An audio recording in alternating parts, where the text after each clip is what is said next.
I've been reading in Matthew. This is Peshitta. They do some comparison from the Khaboris Codex as well. Obviously, there's debate among scholars as to whether or not the original texts were in Greek or Aramaic. And the more I study, the more evidence I see for the original text being in Aramaic. We can have a conversation about that sometime.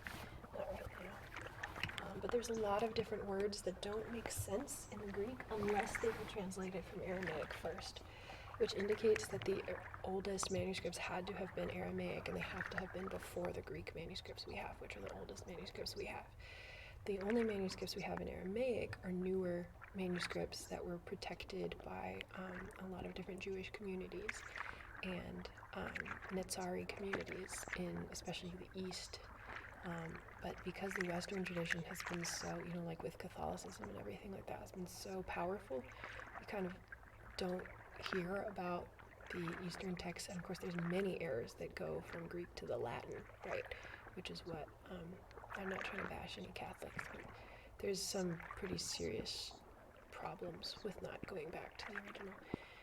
So there's passages like Simon the leper listed in the Greek version. A Pharisee would never allow himself to be characterized as a leper, so it's kind of weird. Why does it say that? But when you look at the Aramaic version, the word jar maker has the same letters as leper and just a different vowel. And jar maker makes a lot more sense in the context, especially given some of the things Yeshua says to him.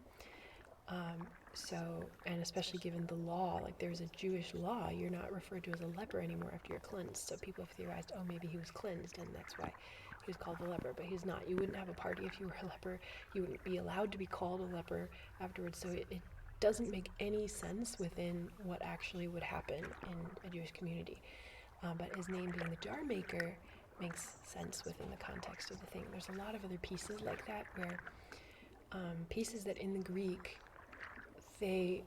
if they came from Aramaic, because Aramaic and Hebrew both have this script where later people added the vowels in. The vowels are the little dots and stuff at the bottom, like here. And I'm so bad with my vowels. This is an L. So, lat, la, ga. This is an ayin, and that's pera,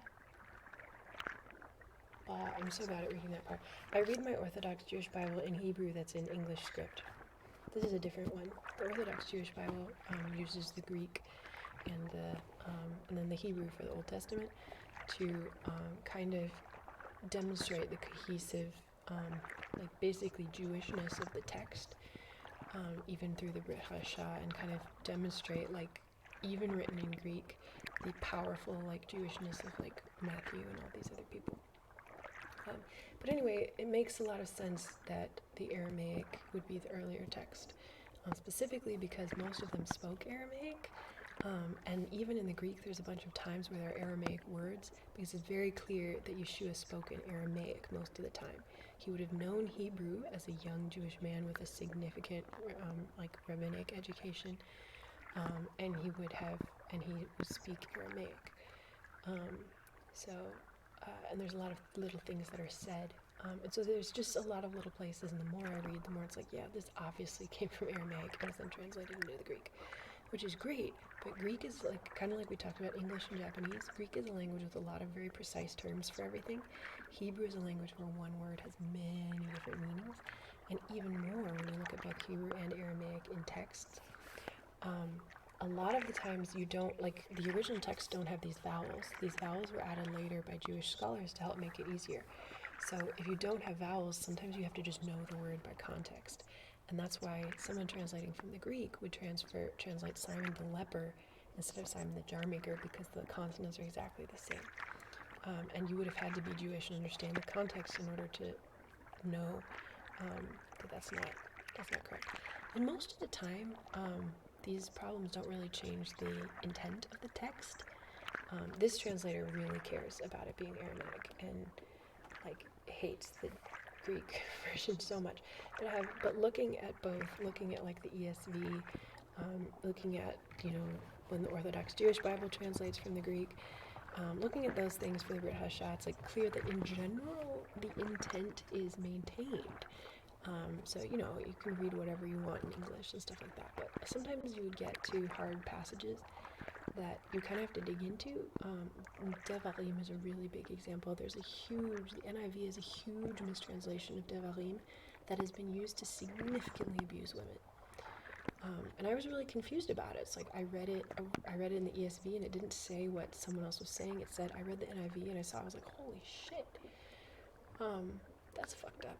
And I was like, well, is that true? Is that what it really says? So then I spent some time digging into Hebrew words, and I was like, no, that's actually not what it actually says in Hebrew. Within the context of Middle Eastern culture and understanding what's actually going on, it does not say that. It does not say that a woman has to marry her rapist. That's actually not true. But these things are, often twisted because people who are well-meaning, so a lot of versions are transliterations. Like the NIV is a transliteration, the KJV is a transliteration. The KJV was a transliteration brought into English from the German for this king, right? So this person was trying to convey the message to the king, but in a very careful way so that they didn't get executed, right? So there's a lot of places where it's very beautiful poetry because it was a gift to the king. And if you want to read beautiful poetry, the KJV is great for it, but accuracy is limited because you are really creating a transliteration, not a translation. The NIV also, they want to sell a message.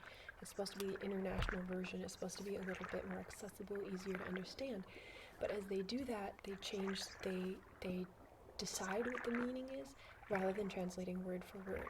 The ESV is and the OJB obviously are much stronger because if you really want to know what it says, because they're literal translations. The ESV will even in the footnotes, like if you have an ESV, you'll see a bunch of tiny footnotes all the time. They'll even include footnotes for like when the word might have a different meaning, so that even if you don't speak Greek, you can fact check them, right? Remember, I'm really big on being able to fact check. ESV is very honest in that way, and they don't try to give you the message, they just put the words down. And you can figure out the message yourself. And that can be a little more challenging to read, but it's much more honest. And I love it for that. Even the ESV has some weaknesses, but they really try to address them. The OJB obviously is my favorite. And then I'm studying now. I haven't finished reading the Aramaic New Testament. He has a lot of footnotes. This translator does. And this is what my rabbi in Hawaii recommended to me. But so I'll read you a little bit. The wordage is a little bit different than the English translation from the Greek because there's some rearrangements, but it's beautiful. Again, if all you have is NIV, intent is what matters, and that's good, and you can get some stuff. But when you get to passages that you feel a little weird about, do some digging, because maybe the weird is because it's wrong, it's not correctly translated, or maybe the weird is because you are wrong and your heart needs to change and you need to understand that the Most High knows better than you, and that's tough too. But a lot of times things have been mistranslated or not translated at all. Like in a lot of Bible versions, scripture versions, in the Tanakh, in Bereshit, when Adam meets Eva, she is called his helper, and a number of Christian theologians in the medieval period used that as evidence that a woman is secondary and lower than a man, and like she was created to be under men and serve them, right? From the beginning. The feminist argument has always been that the secondary low place of women happened because of the curse, because of sin, and that it's not a good thing, and it's something that Yeshua came to abolish, which is why people were shocked when he spoke to women, and most of his followers were women. Like, it was women who were willing to brave the tomb first, right? It was women who were at the foot of the cross, or the stake. This guy is very insistent on how crosses are an evil Christian symbol, and it should be called a stake, and Christians are bad for wearing crosses and stuff like that. He's very, he doesn't say that in the text. In the text, he has to translate the text, but his commentary is very colorful. I love it. I love learning. So I don't agree with everything he says, but I'm certainly, like, in his commentary, but I'm so appreciative that he's worked so hard to translate literally. And if you read Aramaic, you can literally check it on the next page. And I think all translations should be like that you have the ability to immediately fact check them. He's also very honest within the footnotes. For example, for 159, there's a place where it says, he said to them, no, or else while you're plucking out the tares, you also uproot the wheat with them. That's one of my favorite parables. The Kaboris has, he said to them, while 1905 has but din, he said to them. There's no difference in the meaning or context of the sentence, both are extremely common Aramaic expressions the 1905 reading is retained. But so, like, even in such a tiny thing, where, like, there's just one, like, syllable that's different, they make sure to tell you, right? Because he is so afraid of misusing, like, he as a Jewish man, he respects these things to a very high level, and he doesn't want to fuck it up, for lack of a better term, right? So he will tell you, even in the footnotes, like, when, there are variations and things like that, even if they don't matter, he will tell you, and I love that honesty. So I like comparing, I really like I said, my rabbi recommended this, I'm just now getting to it. I really like the really strong historical exegesis they do. They have, like, an entire book of articles in the back here that are fascinating about different midrash and other Jewish midrashic texts is the best way to say that. And it's very, it's awesome. It's so Jewish. It's really, really awesome. There's just, and they have a lot of very strong explanations of the Syriac words left in Greek that cannot be explained without a knowledge of Syriac. All these different words and things like that showing that it had to be Syriac or Aramaic first. Like, all these different, they're just very evidence-based, and I like it. I really like the evidence-based. Like I said, some of his actual opinions, which aren't evidence, they're just his opinions, like that the cross is evil, that is a moral judgment, not a fact. Although it might be a fact. It's something that I don't know yet. I'm interested in his ideas about that. My rabbi always said, like, he thought wearing crosses and stuff was evil, and people should only wear the Star of David, but you have to love and respect Christians, because you don't, the Ruach HaKodesh is going to work in everybody's heart in a different way. So you can't be impatient with people, and you can't be judgmental. You might believe that it's wrong. So, like, you might believe that it's wrong, but the Holy Spirit or Ruach HaKodesh has to speak to that person in their way. You don't need to be coming down on them about everything. You just love people. He was a really cool rabbi. Presumably he still is cool. I've lost contact with him, but he was, like, super orthodox and super awkward, and I love it. He was so cool. So, like, there's a lot of stuff like that in the bias, but I love it that the translator keeps their bias in their footnotes, and they let you know. In the text, it's word for word. Where their bias and their opinions and other things are in their commentary and footnotes, and that's how it should be, in my opinion. In my opinion, the weakness of the NIV and the KJV is the bias is put into the text because of the audience they're trying to reach. And those translations have done a lot of good in the world, but they've also done a lot bad. It's hard. It's difficult to translate things into other languages.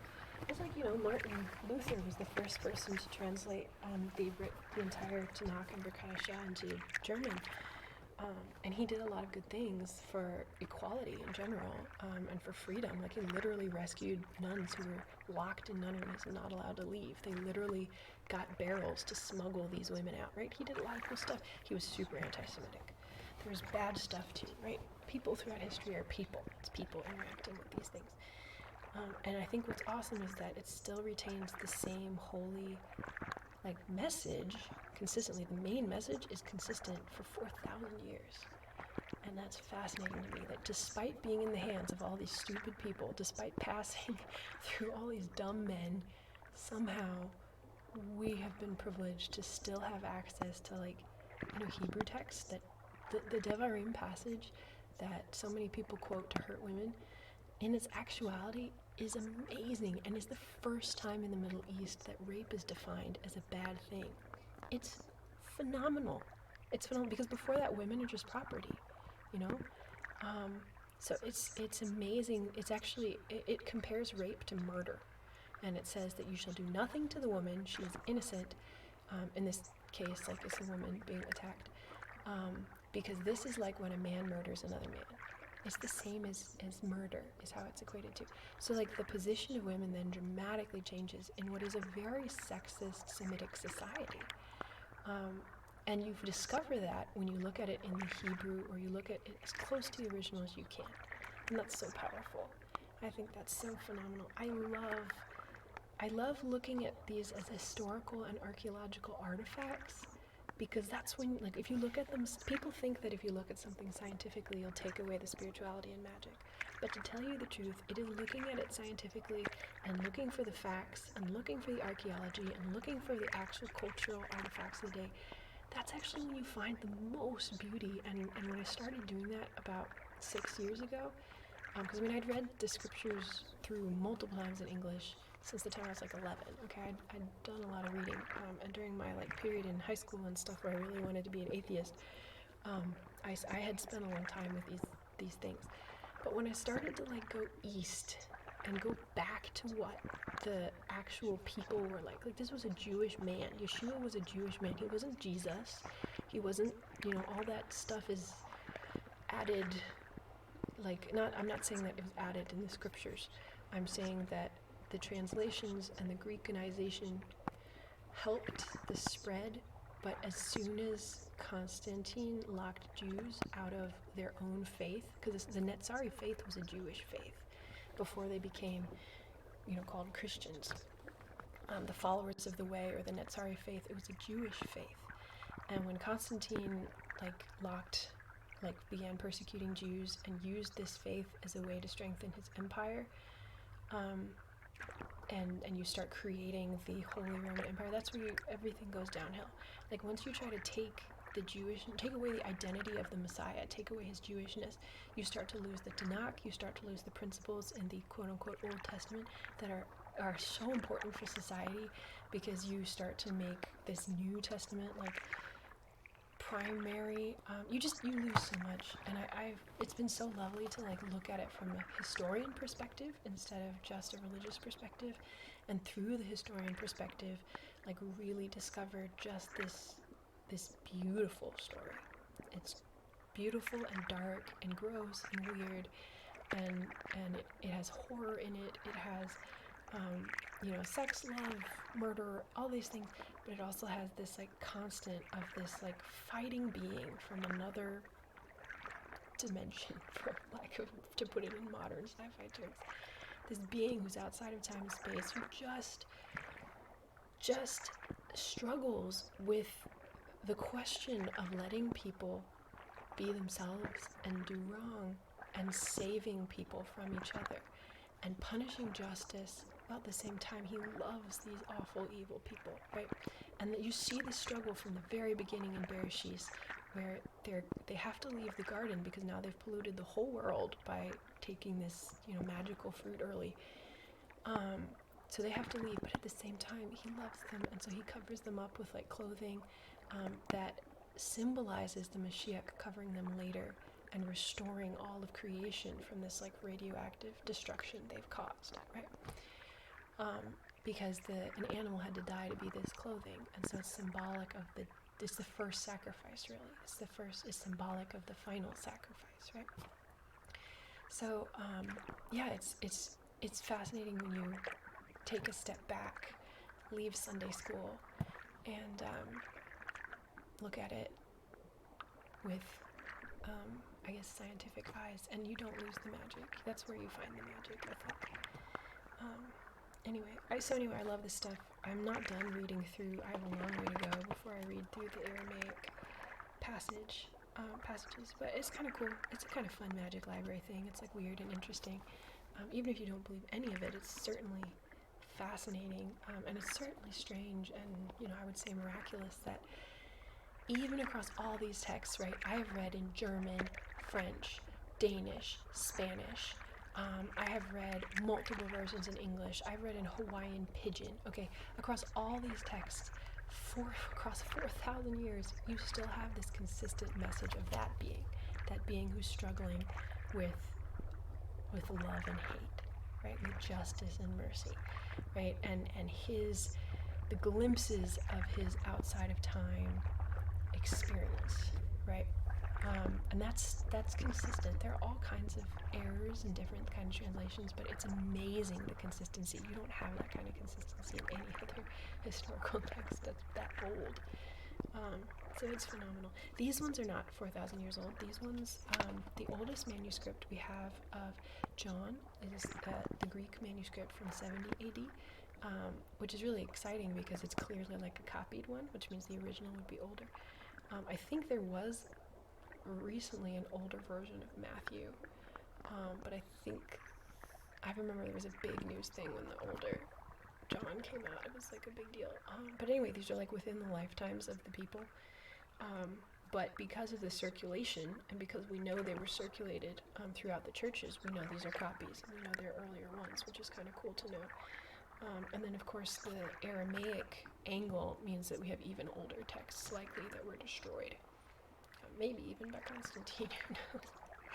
So, the Arabic Eastern community has kind of always upheld the Aramaic passage scriptures, and you really see evidence for why. So, but you gotta study for yourself. You'll see a lot of researchers who say that,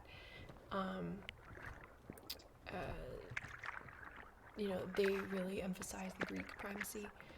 I just really don't believe it. But you can look into it yourself. Some people say it doesn't matter. It does matter for small, for certain details, like stuff with, in the Tanakh, obviously, which isn't Aramaic, but Hebrew, it matters. Like, the treatment of women matters, and so that, how you translate that matters. So I think it is important to dig through and try to understand the original languages with as much of it archaeological and historical as possible. But you can still rest assured that the main story, that you are loved, that you are dark, but you matter, that the world sucks, but there is hope. Like this realist message, not this like Sunday school woo-woo, like if you're happy and you know it, clap your hands. Not that. Like there is a real darkness and there's real love. That message is consistent throughout, and that's kind of cool. And like I said, this is from someone who's read in like 6 different languages. I can't read it in Japanese. I can't read the Hebrew script, so I have to read the Hebrew and English script like a loser, because I struggle. I really struggle. I need more practice. I need so much more practice with the Hebrew script. We'll do some Hebrew learning together. I've been studying Hebrew for years, and I still suck at this. I can like recognize words. I'll be like, oh, this is Yerushalayim. But this is a mem, so this is saying men. And this is a ka. This is ka. So there's a cha, because that's a ka and that's a cha.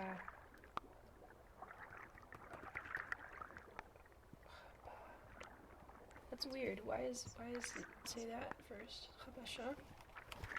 This is a halasha. That's interesting. So the first printing of this was in Jerusalem, Israel. The second printing was in Canada. Third was in Canada. Fourth USA. Fifth USA. So obviously it was in Israel first, since it's Jewish. But I will read you a little bit before we go. I'm sorry to have ignored all your words. So yeah, I believe it's fact, Mr. Higglesworth. I want to be outside of time and space. Good night, Hush Hush. I love you. I'm sorry I do this to you. Talking about... Good night, bum, bada, bum, bum, bum. Chef Boyardee, Martin Luther.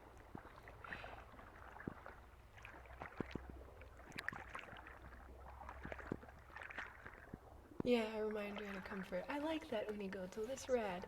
It's a good way. We don't look at it like, yeah, someone was tortured to death. Guess that makes sense, but still odd. Everything's odd. If you murder someone, why is it on your person to carry around daily? Yeah, that's the question, Mr. Higglesworth. The weird, carrying it around. That is kind of what, like my rabbi and others would say, is like, it's, if you really think that that's what happened, why would you wear the symbol of your friend? It's like if your friend was shot and you carry the gun that shot him all around on your neck. But like my rabbi says, like people, and they consider it like demonic, like the way that certain Christians thought D&D was demonic, that's how my rabbi considers the cross. But unlike people, and I'm not making fun of Christians, look dude, my family is all Christians, okay? I'm not prejudiced. Some of my best friends are XYZ, right? Yeah, that's the question, Mr. Higglesworth, is for my rabbi, it's like, that's messed up, why are you wearing that? But like Unigoto said, for him it's a comfort, and that I, totally respect. And I'm not sure, I don't have any cross paraphernalia anymore, but I'm not convinced. It doesn't say anywhere in the scripture, thou shalt not wear a cross. So some of these things are like, to me, very gray areas that are like interpreted from scripture, but not necessarily like, it definitely doesn't say thou shalt not wear a cross. It does not say crosses are demonic. It does say this person was tortured on it. And for Jewish people who were mistreated and tortured by Romans, and then later by the Gentiles who appropriated their faith and took away the Netzari faith and said this is a Christian thing. I mean, this is why you have the tension between Christians and Jews. There was a study in the 1990s that found 1 out of every 6 Jews in the United States believes that Yeshua is the Messiah, or that he was like a very good rabbi, right? So it's still very strong, like the Netzari faith, this is a Jewish thing, but there are people within both the rabbinic Jewish community, especially those who follow the Talmud very strictly, which I don't subscribe to, because it was written 2,000 years after. Not 2,000. It was written a couple hundred years after. Excuse me. That was inappropriate. That was a exaggeration and wildly inappropriate. The Talmud was written a couple years after the death of Yeshua in response to the Netzari community. It was the rabbinic community's response to say, like, this is not true Judaism, even though this Judaism had been around for hundreds of years at this point. So that persecution from Gentiles and the response from the rabbinic community has really torn apart some of these things where really it should be unity. Really Christians and Jews should be like this. Some people would say there should be no such thing as Christians. Everybody is Netzari. That's where everybody's together. But then that's what Paul wrote, like there's no Jew or Greek. Everyone's one in the Moshiach. So, so I'm, some of these things though are very gray areas, I think. You misspelled 2 words and highlighted. Shall I drop them all on Victor's right now? 1,000,000 specks of fairy dust. Are you sure you're not a hobbit? Do you like fish sticks? Suka, give me a beat. I warned you about complimenting me or freestyling with Kanye. I think I missed some things. Wow, I missed that cat that he put up. I'm so sorry, Hush Hush, that I don't want to isolate you. I noticed that you leave at the end of these streams at this point. I don't want to make you uncomfortable. He's gone, but maybe he'll hear this.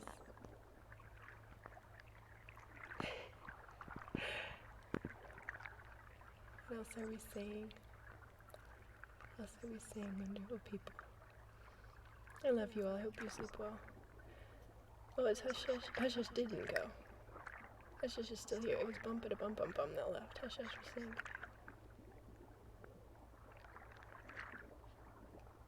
Yeah, that's true. Gwen, that's very true. Hush Hush is still here. Okay, good. I sometimes worry that I'm like driving you away. I definitely don't want to drive anyone away with all my weird spirituality. I want you to feel comfortable. I just want to end the streams with something I find very comforting because I'm a selfish bastard, and so I wanted to read this thing from my magic library perspective. Fish sticks in the Hobbit. I love it. I'm glad you're still here. Thank you, Hush Hush. So, and Gwen, yeah, you're right. It's kind of like that. It's like wearing the N. So in certain nations, like especially Egypt after the after the Muslim Brotherhood took over, there have been Coptic Christians who are like very ancient Egyptian Christians. Like they had this belief system long before white people in, like England had it. Okay, this is their belief system they've had forever. And they had it long before Islam was there as well. Like this is the original, like it's as Egyptian as the pyramids. Okay, it's the same thing like how in Ethiopia, before Islam came in, there were powerful kingdoms ruled by queens. Like they were matriarchal kingdoms. And it's so neat if you look at the archaeological stuff and like the old places, like the oldest churches in the world are actually in Ethiopia. Like that belief system was there long before white people had it. It was a black and Arabic and Middle Eastern belief system, and even like in the farther east, people had this stuff before the white people did. So the myth of conquest and the stories that that this is like a belief system of the West is completely unhistorical, and it's also appropriation. And people use it to both hurt the belief system and try to rewrite historical narratives so that there's good guys and bad guys. In real life, there's no good guys and bad guys. Everyone is bad, okay? Everyone is fucked up. There are evil things, and there are people who try to fight them, but most people also fuck up, okay? So yeah, there is this history where you have people who tried to use or abuse their belief system when they moved into places, but Ethiopia was Christian long before Christians showed up from other countries. The idea that the white man brought Christianity is it's used by both the right and the left. Like on the right, you have people who are like, Western civilization is the best and is blessed by God. And then you have people on the left who are like, Christianity is evil and colonial and takes all the shit over. And it's like, none of y'all actually studied any of your history. None of y'all. You're just trying to make narratives to form fights. The fact is, this is a black faith. Like, he was dark-skinned. You can try to pretend he was light-skinned and blonde hair and blue eyes.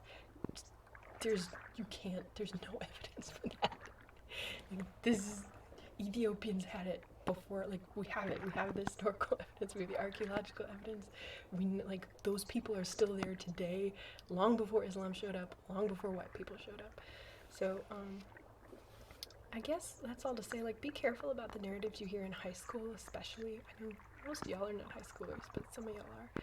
Be careful about these narratives, because people want to control belief systems and tell you things. Don't believe me either. Like, look it up. There's a really beautiful National Geographic article with all the pictures of the old archaeological sites in Ethiopia where you can go and see, like, their, like, matriarchal Christianity, very Ethiopian stuff. It's phenomenal. It's like very interesting. So definitely something to look up. So I'm tired. I can rest. You're right. I need to go rest. Yeah, exactly. It's like cool stuff. I really believe that at the beginning of time, it is as it says in the Tanakh, that like people knew this being, the one who a lot of people, this is another thing, this book, this translator really focuses on the fact that in the earlier scripts, the name Hashem, now we say the name, like most Jews say Hashem instead of the actual name of God. Hashem is literally the name, Ha is the, and Shem is name. But this translator points out that like in all the earlier texts they use the actual name, and so to say the name is a holy and beautiful thing, and he talks about it as like a meditation and like a whisper, like in Yahweh, like just this very honorable way to say this name. It actually gives me tingles, which is strange, but like very special kind of thing. So, but anyway, that being, the idea is that in the earlier parts of the Tanakh, that people knew this being, and it was only later that they started to spread out and lose touch with this being, and that's where you get the evolution of things into like different religions, and we all lose touch with the being. And the whole point of the archaeology and the studies, and the whole point of Judaism, is to get back to this true being who is the beginning of all other things. And it's interesting when you say that, Mr. Higglesworth, because having studied Buddhism, having studied Islam, having studied Taoism, and this is going to sound weird, but like the coolest things about all those faiths are in the Tanakh, without the stuff that is a little more tragic, right? Like submission in Islam. Islam means submission, and a lot of times it's taken to a certain extreme because Islam means submission. But that principle of like we bow down to and respect each other, of men are supposed to wash their wives' feet the way that Mashiach washed his feet of his disciples, and women similarly are to submit. Like, it's not submission like, the problem is Westerners, just like a lot of Arabic nations, have turned submission into literally like, I control you, I punish you. Like I was saying, that translation for helper, people said that the word is helper in Bereshit. It's not. Ezer Kenegdo is a word that is used of God elsewhere. Like, David isn't telling God, you're my second in command, inferior helper, when he calls God his Ezer Kenegdo. So when Ava comes up and becomes Adam's Ezer Kenegdo, she is not his inferior. She is the crowning end of creation. She's the last created thing. Like, if you think about it, almost like, I don't want to say evolutionarily because people are going to misunderstand me, but you know, she is the crown of creation, and she is his Ezer Kenegdo. And Ezer Kenegdo was the kind of helper who'd be there to rescue you. When David calls out and he's like, you know, God, my Ezer Kenegdo, rescue me. He's calling for a rescuer, a protector, a savior, right? That's a very different thing than an inferior helper, right? And you only know that if you know the words in Hebrew. It's important. And I think that's why, like, Jewish women do not have a reputation for being inferior and submissive. Just going from some stereotypes. And there's a reason for that. So the most beautiful things about submission, though, where like passages like in Philippians say, all of you submit to one another and be, you know, like the idea is you submit the way that God submitted to us, like came down and was under us. He could have not died. Just fucking God, okay. I apologize if there's anyone religious here who really wishes I wouldn't swear when I'm talking about it. But, and I definitely wouldn't use the name and swear because I think there's a problem with that. But, I'm speaking in English, so, you know, like this being who decides to be allowed to be underneath us, to be beaten, to obey his parents. It's like why should he obey his parents? Like, it specifically says that he obeyed his parents, right? This being submitted to us, to love us. And it's like, if we all submit to one another and give each other space rather than being over top of each other and pounding, fighting for our own way and our own rights, what kind of world would we have? So that's the most beautiful part of Islam, is in the Tanakh, right? And it's interesting because Muhammad did take stuff from, like, his original encounter with the angel Gabriel. He thought it was a demon, and his wife, who was Catholic, told him, no, like, go for it, let's start a new religion, basically. Because it choked him. He would have these episodes in this cave where he would be violently choked and see these things. To me, as a physician, you can probably imagine what I think that is. I don't want to offend anyone, though. So I'm not going to say, but you can probably guess. So, like, he had that experience, and he took things from Christianity at that time, or really from Judaism. A lot of these newer belief systems became very anti-Semitic as they evolved away from what originally was Judaism. Abrahamic religions originally come from Judaism, right? That's the first one. So, and you see that evolution, but the best stuff is there. You know, we haven't lost the original thing is here. The best stuff of that.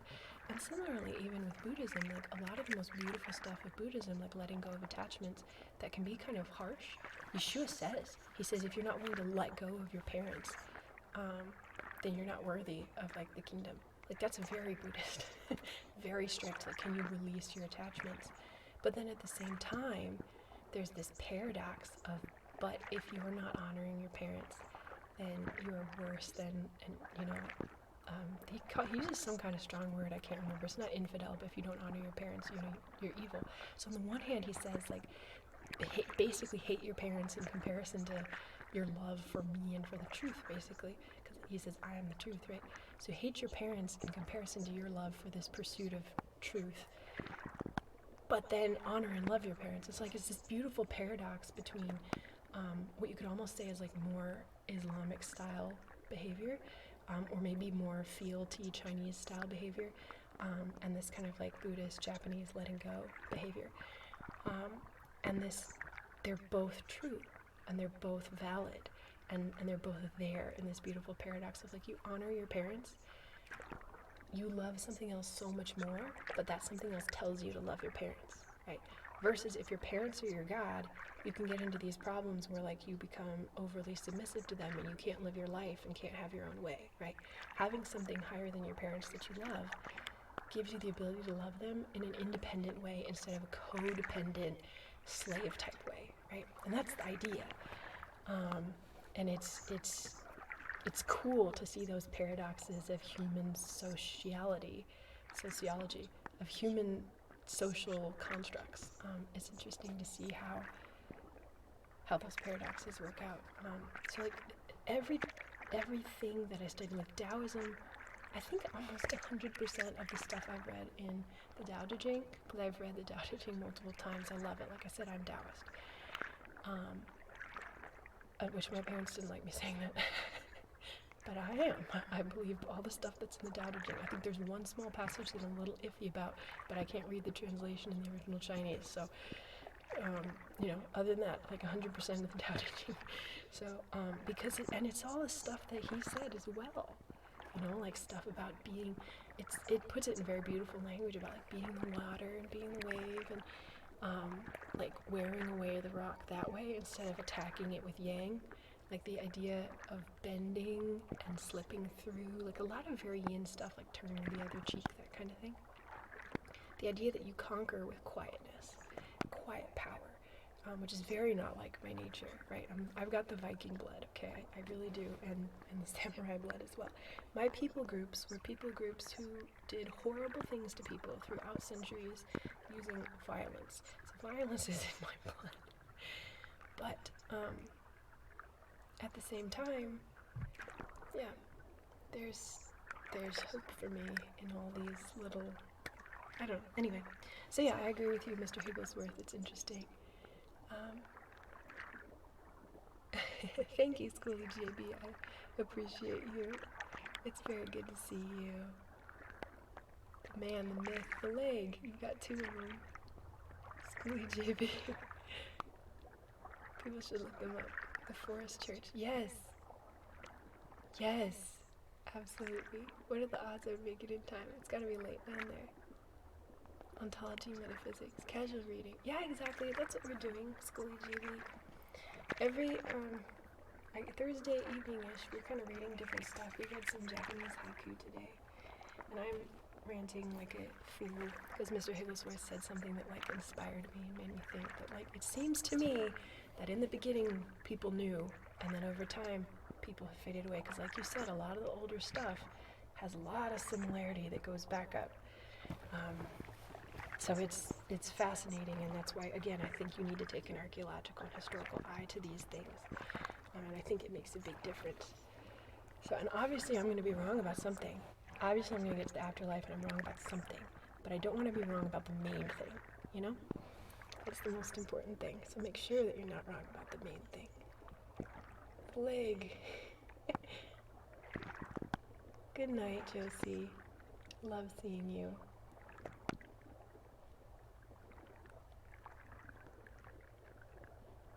I'm well equipped for my personal life and ancestral heritage. That's sweet. Thank you, Schoolie. Alright, I'm going to read to you guys now and stop ranting. I hope that it's interesting, though, to kind of hear it again. Like, you can always, I try to cite my sources so you can fact check me on stuff. This literally comes from the Peshitta and the Kabur's Codex. You can literally see the 70 AD piece of scrap from the Greek John, and I mean, all this stuff you can look up. You can fact check me. You can read it. So let's read this. This is an interesting one.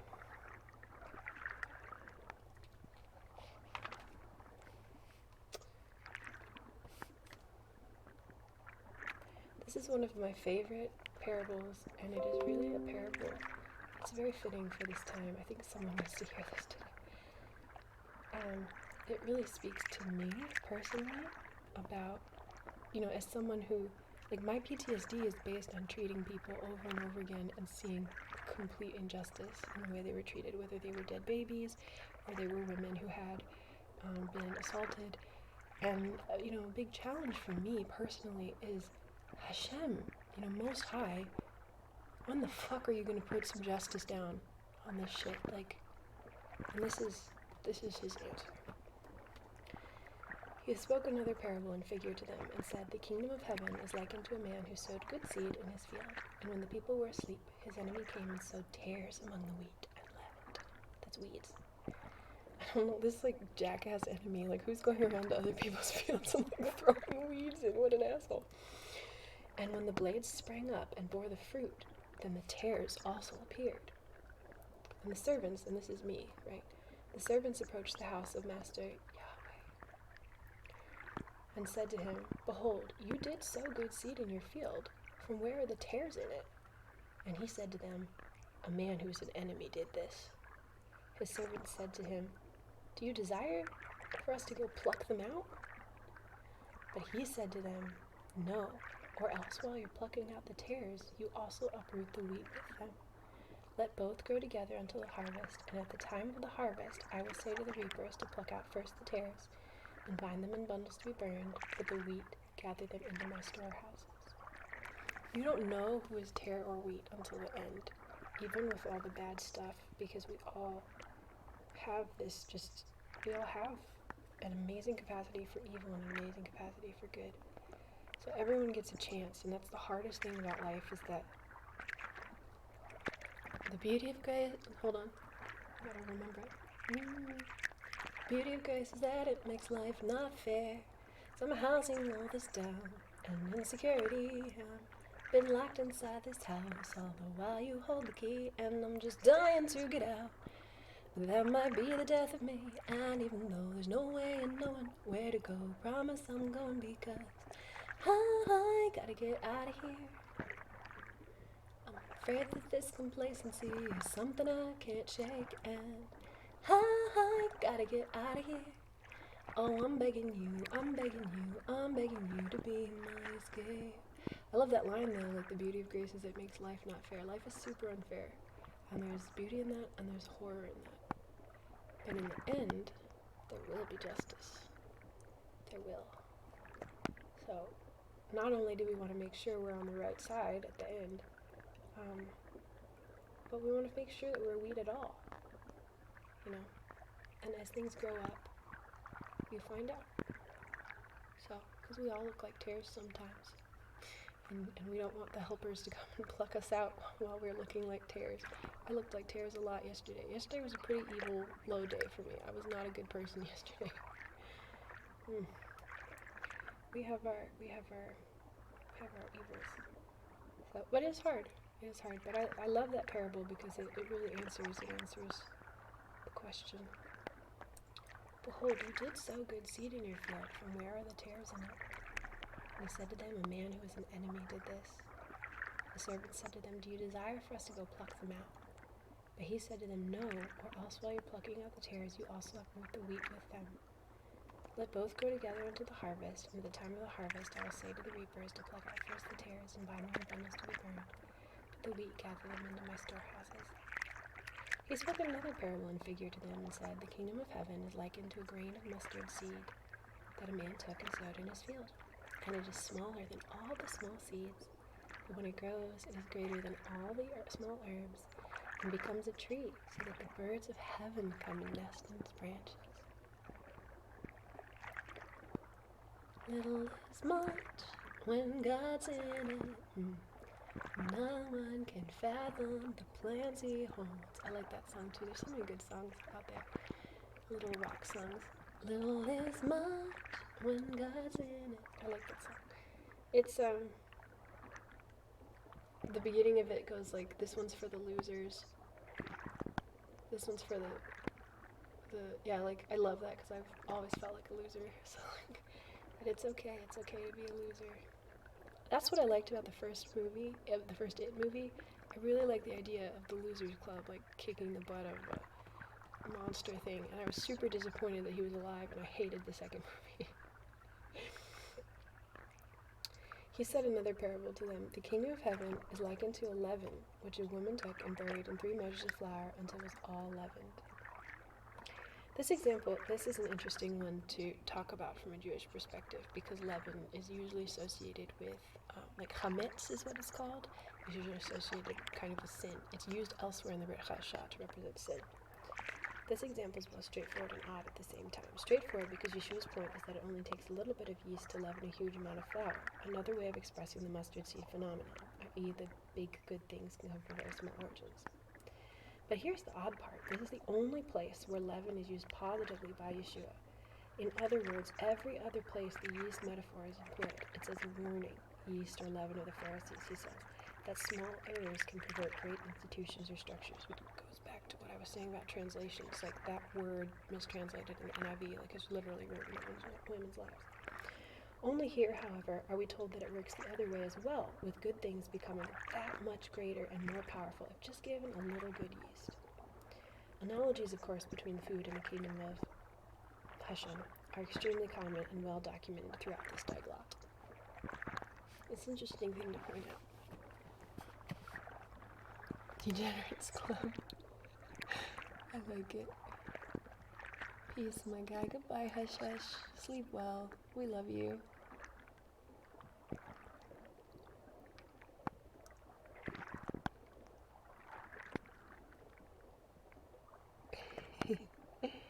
Reliant K, that's right. Suko's got it. Broadcast and sing poorly to embarrass yourself. My retribution. Yeah, I don't know why degenerates got flagged. Where's my retribution? Oh boy. All these things Yeshua spoke in parables to the crowd, and he would not speak to them without a parable. So might be fulfilled the thing that was spoken through the prophet, who said, I will open my mouth. That's Yeshaya that he's talking about, or Isaiah. When people ask what I am now, because sometimes people ask that, I usually answer now that I am a Ger Toshav from Yeshaya 53, because that passage talks about people like me, like it prophesies, people like me who will turn to and love Judaism, but who are, my heritage is Japanese. There are a lot of like Chinese Jews actually. It's like a whole minority group, but it's not usually common in my heritage group, although it could be through the Danish side, because but I'm not really even supposed to talk about this. So there is a passage in Colossians that says, don't spend time in genealogies. And so specifically, I have not looked into, it says, like, don't spend time on genealogies, like, to validate yourself, like, to be like, oh, I am this, and therefore I'm okay, I'm good. So a lot of people want to hunt down, like, to better affirm their Jewishness, want to hunt down certain things. And so things like, okay, my grandfather helped the resistance in World War II in Denmark, right? Denmark got all of our Jews out successfully, so on and so forth. My grandmother was a Huguenot. Well, not my grandmother, but her ancestors were Huguenots from France who went to Denmark. A lot of those people were either Jews or Protestants who were escaping persecution in France.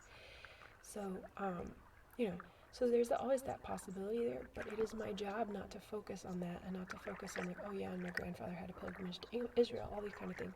I focus instead on, like, what does the Mashiach do for me and for my heart, right? It's not about birth, it's about who you are and what you live. And living this stuff is a lot more important than what kind of bloodlines you can put on the wall, right? That is what Yeshaya 53 says anyway. Yeshaya 53 says there will be Geratul Shab, like me, who like crave this stuff and need it. And that's what I am. So, or I'm Netzari, I guess you could say. You could say I'm Netzari. On my dog tags, it says, because they put on your dog tags for if you die, they put your blood type so that they can take or give you blood, and they put your religion so that if you die, you can have the rights over you. So if you're a Muslim, you can have an imam come and pray over you. If you're Catholic, so forth. And so mine says follower of Yeshua. Ain't nobody gonna pray over me but myself. Because who's gonna? A lot of them, probably some Jewish or Christian chaplains will know what that means, but probably just pray over myself when I die. I don't need no pastor. I love my current, I go to an AME church right now, and I love them. I'm an official tithing member and everything. I do love them. I don't want to say pestering me, but there's a very sweet lady at the church that is emailing me a lot about going to church on Sunday now that the services have just reopened, and I've been excited about it, and I'm not going, but I am sick and in pain so often. I was like, I don't know if I'll be able to go. And you have to register because we're still doing social distancing, so not everyone can go. So if I want to go to church, I have to register to go to church. It's very strange. She's very persistent, and I love it, and I love her. I'm looking forward to seeing her again. But I am very tired, and it's very difficult for me to go places. And one time, and I don't want to be a distraction. Like one time I was in so much pain, but I really wanted to go to the service. And I was crying during part of the singing and stuff because I was in so much pain. So a bunch of ladies came over and like sat with me and like prayed with me and everything over me. I don't want to be a burden and distraction during church. I wasn't crying loudly. I wasn't like, I wasn't doing that. But people saw that I was hurting, and it's a real church, not like one of these fucking stuck-up social clubs. So people came over and were worried about me and cared about me. And I don't really want to be a burden. I don't want to go and, because I've been told by some, and that's like the big difference, right? That church, they want me to come, even if I'm a burden. They want to be there and pray over me. There was a Bible study I attended. I'm so sorry. I always am kind of down on white people, but they were all white and wealthy. Look, my husband is, Italian, so he's pale skinned. Okay, so I don't hate white people. I don't consider him. Well, you should see my talk on the definition of white at another time, but we won't go into that. But this is like a real church. Like, there was a Bible study I went to that I was going to regularly with some white people, and one of the people told me, like, it's probably better if you stay home when you don't feel good. Not out of concern for me, but out of concern for, because you get too riled up when you're hurt, and you dominate the Bible study. So, yeah. I continued going for a little while, but then they had this really, like, sexist video they put up about women obeying their husbands unconditionally and men being allowed to yell at their wives, and my husband got mad at that. And my husband said, and then they wanted to do segregated Bible study into men and women, and I was terrified of being there without my husband. I don't believe in segregated Bible studies, especially for, like, I'm a lesbian, so segregating me out with all the women makes me uncomfortable. I don't, but that's what people do because women and men are afraid of each other. But my husband left that Bible study with me, and he said in the car, like in kind of an angry way, I don't think the passage means that I can just yell at you to do what I want. And we never went back. And I love my fucking feminist liberal husband. Good for him. Good for him. But it's like so different, right, than the AME place I attend. So I don't say I'm Christian anymore because of the history and stuff I've been studying, but that you don't have to worry about that, my dear Christian friends, because I'm a follower of this Messiah, so we're going to be okay. We'll be in the same place together. I'll just use different terms for the place. It's all good. So I don't know if my pastor knows that, but they know me well and they're kind to me and they look out for me, and that's cool. It's like it's a real loving community. There's so much I disagree with, so much at this church, to the point that sometimes it's uncomfortable. But the actions of love and living real life together, it's not all about, you don't have to agree all the time, but you have to be real. And that's what I want here. I want us to be real. I want you to be able to disagree, but like loving and stuff like that. So, anyway. Oh, they asked him what it means afterwards. I forgot about that. So might be fulfilled the thing which was spoken through the prophet, who said, I will open my mouth with parables and will bring out secrets that were from before the foundation of the world. That's from Tehillim 78 too. That's another thing, is this translator is so good at the Tanakh, and they have every single Jewish reference, because that's the thing, is if you don't understand Judaism, you miss half of the references. Half of what Yeshua says is a reference to something. When he is asked by the rich young man asked him, what's the greatest commandment? Yeshua literally cites the Shema. He literally, which is the core tenet of Judaism. It's the Shema Yisrael Adonai Eloheinu Adonai Echad.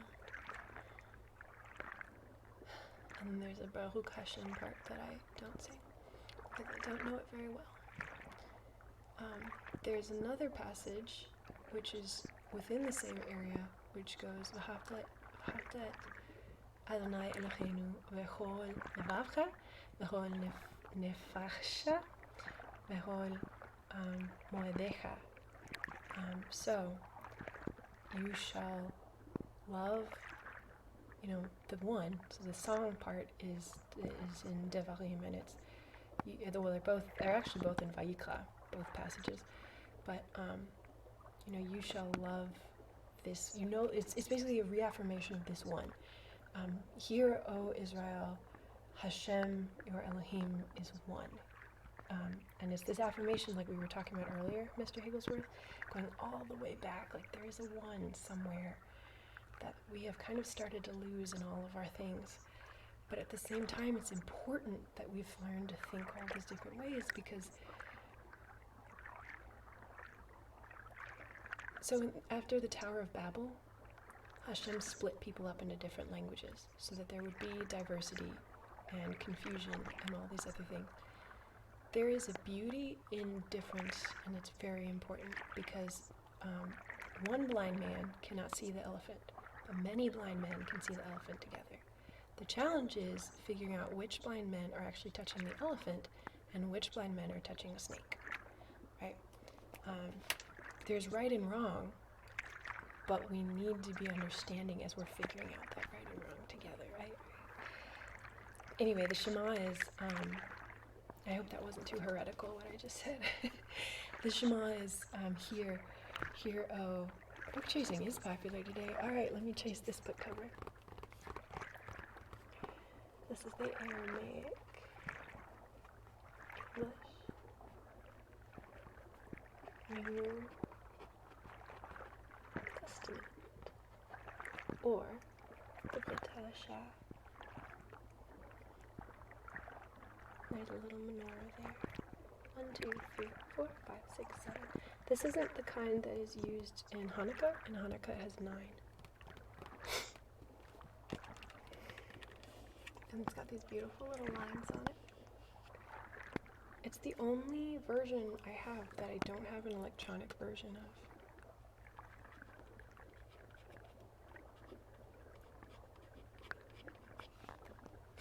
So I treasure this book very much, because it's hard to find this book. But yeah, Yeshua literally quotes the Shema, the most important tenet of Judaism, and he says, you shall love the V'havta Adonai Eloheinu v'chol levavcha, that's you will love the Lord your God with all your heart.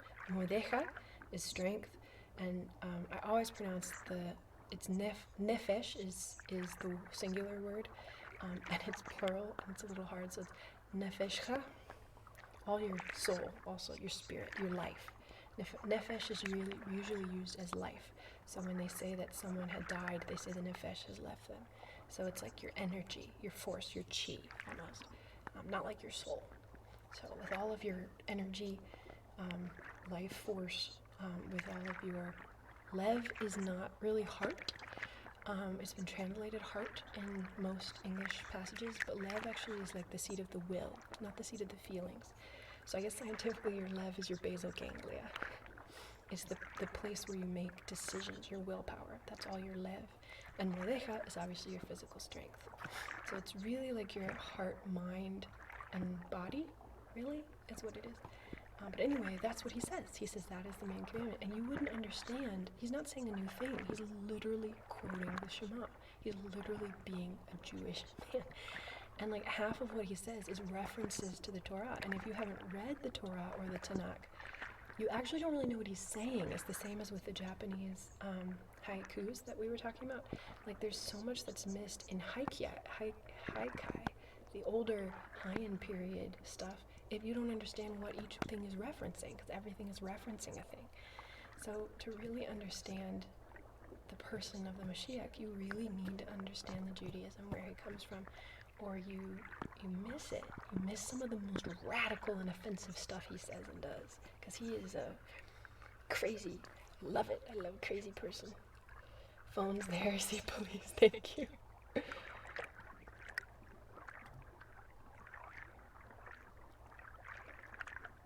No thanks, my guy, you don't want to address your neighbors. Family Force 5. Don't register, that's how they get you. Oh, you got RSVP, God knows you're going.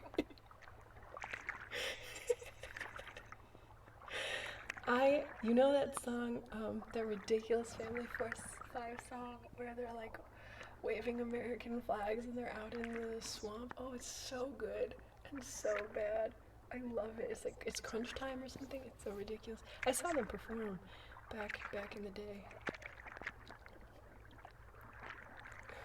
Take it back, dang it. It is funny that got flagged. Your skin is looking good? Oh, I'm glad. I'm glad your skin is looking good. The old woman cereal. Your ancestry is French Huguenots too? Oh, that's cool. Jainism. I don't much like boxes. Don't register for going, that's how they get you. Oh, you got RSVP. I love that. I love that, Mr. Higgins. Why you got an RSVP? God knows you going. It's because COVID. The AME church has been, in my area, has been exceptionally afraid of COVID, to what I would consider a non-medical extreme, but they gotta do what they believe is best, so I'm okay with it. But the bishop basically had there be like no services, even for vaccinated people, even for people with masks, even with social distancing, for like a year and a half. So our pastor went like fully online. There was a lot of drive-through stuff. There are other churches that are doing like masks and social distancing and stuff like that and still having services.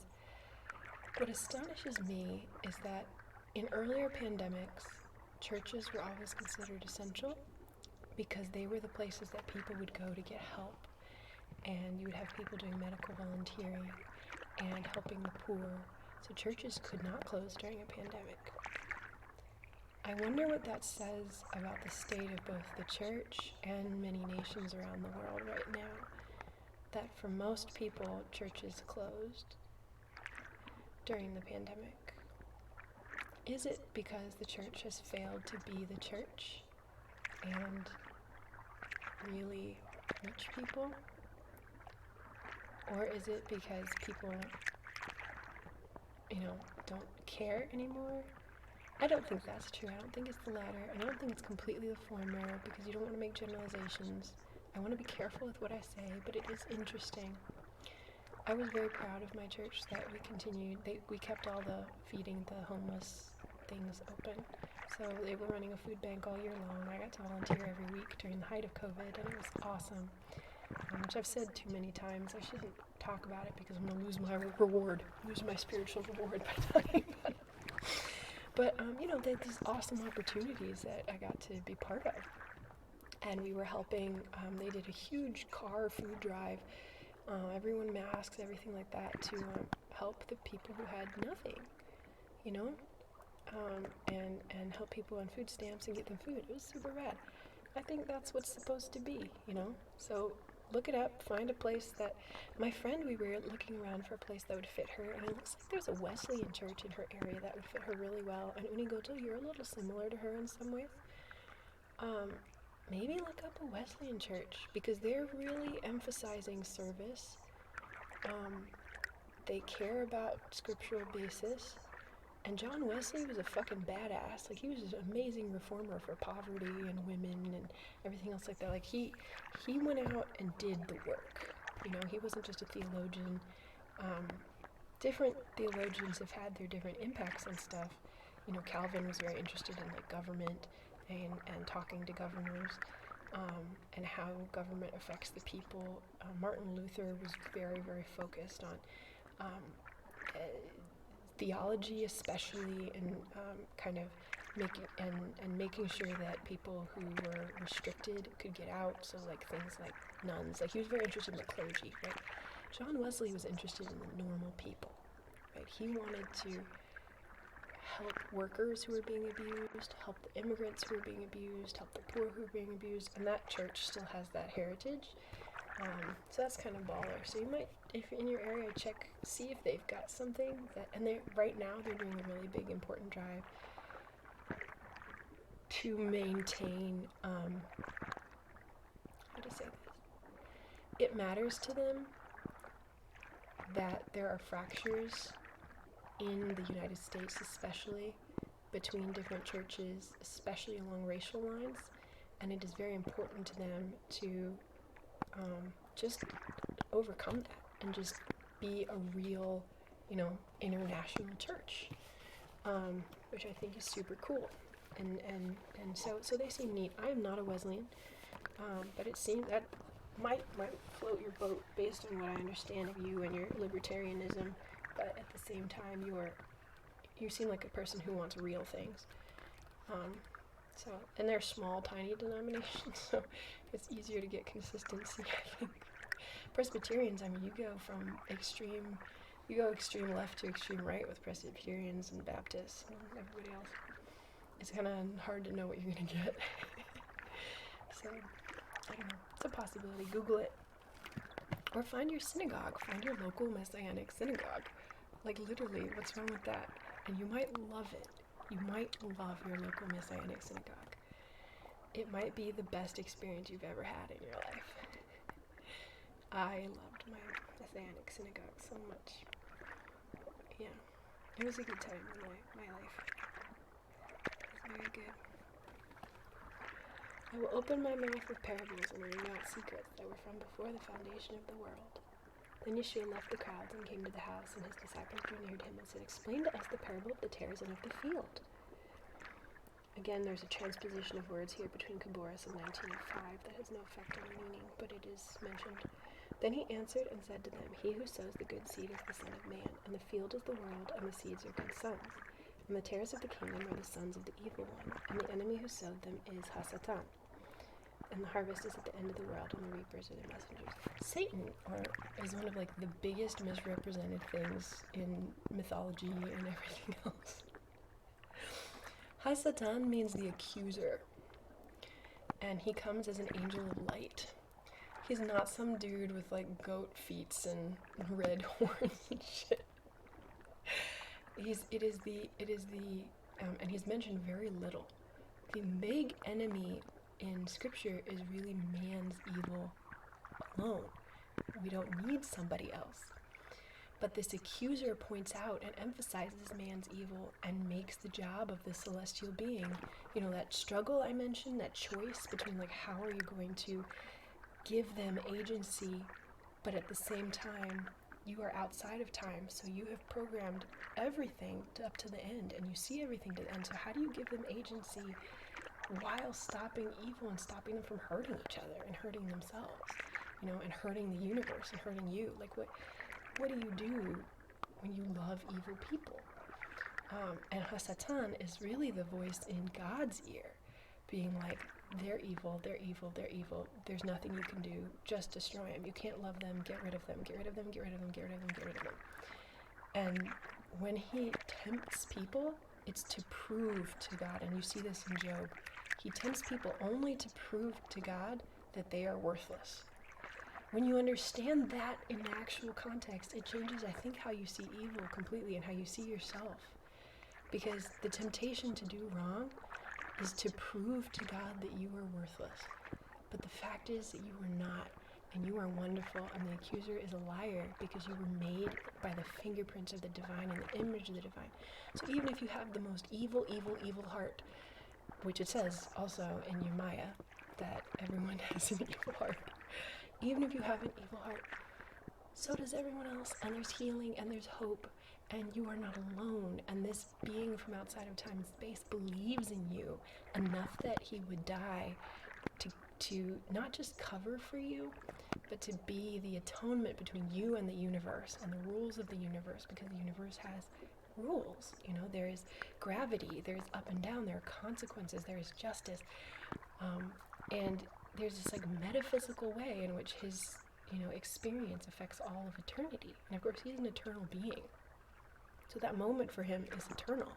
He is always outside of time himself, infinitely connected to himself there in that moment of death, always, because he's outside of time. If he's the creator of all things, he has to be outside of time and space and all that stuff, and you would physically know that you would see it as a timeline,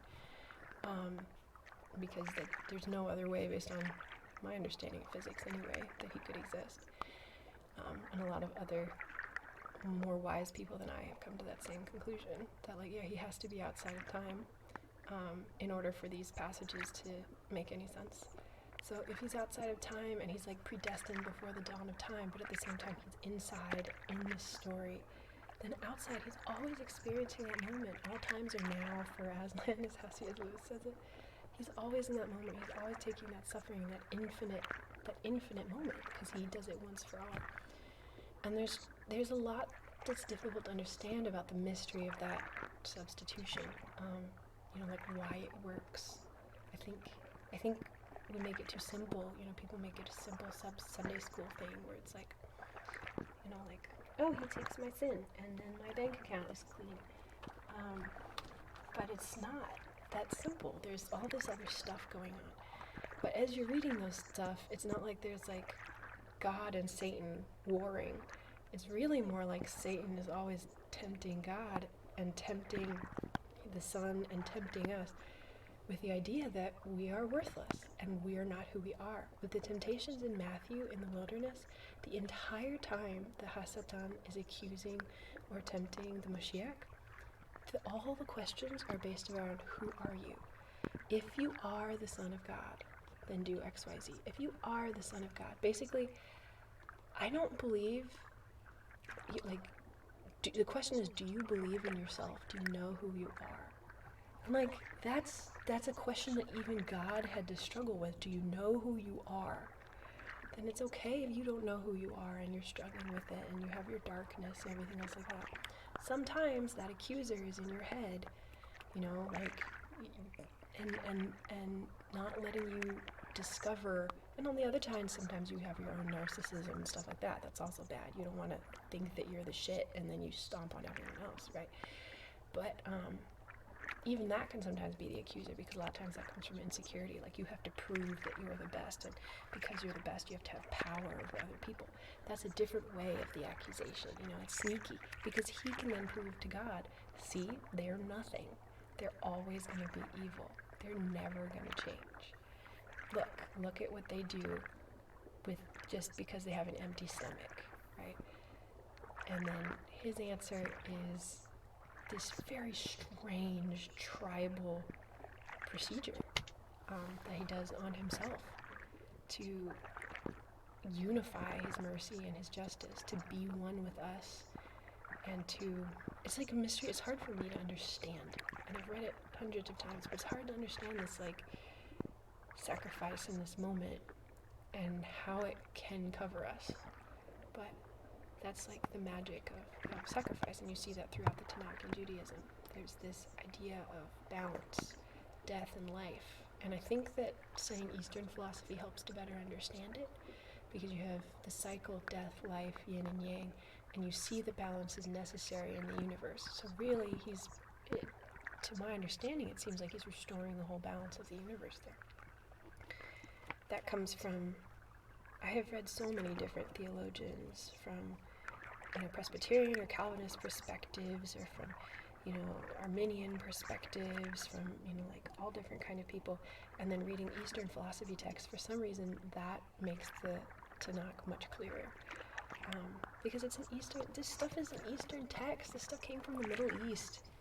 Come on, people, get with it. The enemy who sowed them is Hasatan. So yeah, like if you read if you can strip away everything you've been told about God, throw it in the trash, or put it aside. Maybe you'll pick it back up later. But strip away everything and just read with like a blank mind, as if you had no culture, and read in their cultural context. And it's different. It really is fascinating. And things like Satan, you're like, oh, I believed that Satan was this way, but and that's how he's depicted in church stories and children's Bible stories and stuff, but there's nothing like that in Scripture. It's more, and it's not like that. It's not like like snidely whiplash. It's the accuser, and Yeshua's blood is literally the evidence that he puts to, Yeshua is called our advocate, or our lawyer, to say that I love them, and I love them this much. So no matter how much you accuse them, I love them so much, I'm willing to let them hurt me. And your accusations fall on nothing, because I will be the balance. Even if they keep ruining things over and over again, I will be the balance. And in the end, I will make things right. But I will be the balance so that I can save as many of the wheat as possible. It's really beautiful, but strange. And it's not at all, like again, Hasatan means the accuser. It's not the devil, It's the accuser. And the harvest is the end of the world, and the reapers are the messengers. Therefore, as the tares are plucked and burned in the fire, likewise it will be in the end of this world. The Son of Man will send his messengers out, and they will pluck from his kingdom all stumbling blocks and all workers of iniquity. And they will cast them into the furnace of fire, and there will be weeping and gnashing of teeth. Then the righteous will shine like the sun in the kingdom of their Father. He who has ears, let him hear. The rapists will get theirs. The righteous will shine like the sun in the kingdom of their Father. He who has ears to hear, let him hear. It's interesting, that word shine, because it's like used, there's entire theological books written about it. There's an entire sermon written by Lewis called The Weight of Glory, about that references that word and the shine. Like not just physically shine, but this light, and it kind of gets back to who you are. You're becoming who you are. You will, it will come out, and you will be what you really are. So don't listen and become what you are. It's just beautiful. There's just so much beautiful stuff for you to become who you are. It's easy to get bored at church, Onigoto, which is why I go to an AME church. It's exciting. School Age JP, thank you. I'm glad you unlocked that. That's rad.